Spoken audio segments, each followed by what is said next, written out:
problème, c'est que j'ai des intérêts assez éclectiques, même s'ils ne sont pas très profonds. Donc j'aurais pu te parler de ma passion pour l'opéra, par exemple.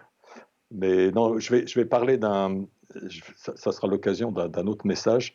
Euh, je pense qu'une recommandation, ça pourrait être de lire un certain nombre d'ouvrages de Stephen Jay Gould, qui est un paléontologue, évolutionniste et géologue américain, qui était non seulement un très bon scientifique, mais un très très grand vulgarisateur.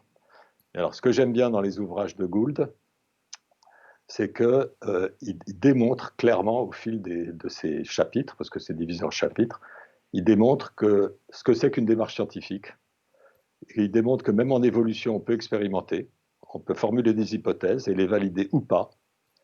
Et Gould, c'est également aux États-Unis quelqu'un qui était extrêmement actif dans les débats entre les évolutionnistes et les créationnistes. Et D'accord. c'est quelqu'un qui a notamment toute sa vie à lutter très fort contre l'introduction dans l'enseignement du créationnisme mis sur le même plan que le darwinisme, laissant entendre que c'était deux opinions, qu'on pouvait avoir l'opinion darwinienne et puis l'opinion créationniste. Et donc là, il a été extrêmement actif et percutant là-dessus pour essayer de démontrer ce que c'est qu'une théorie scientifique par rapport à une croyance.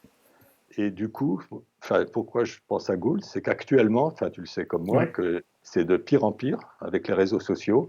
On voit fleurir un certain nombre d'affirmations de plus en plus délirantes sur n'importe quel sujet. Hein, on appelle ça la théorie du complot, mais c'est les théories du complot.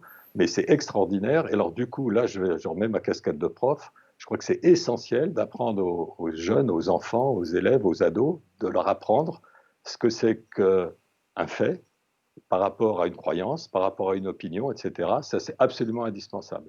Et du coup, je crois que c'est également essentiel, et ça fait aussi partie de nos missions, c'est pas seulement la recherche, c'est aussi la vulgarisation et la médiation scientifique, aller auprès des adolescents, auprès des collégiens, des lycéens, pour les sensibiliser à la science, pas seulement parce que la science est intéressante, mais parce que la science montre ce que c'est qu'une discipline, ce que c'est que l'honnêteté intellectuelle, ce que c'est que la rigueur, qu'en science, on ne peut pas dire n'importe quoi, que quand on rédige un article, c'est extrêmement contraignant, c'est difficile, on ne peut pas dire n'importe quoi, il faut vérifier chaque affirmation.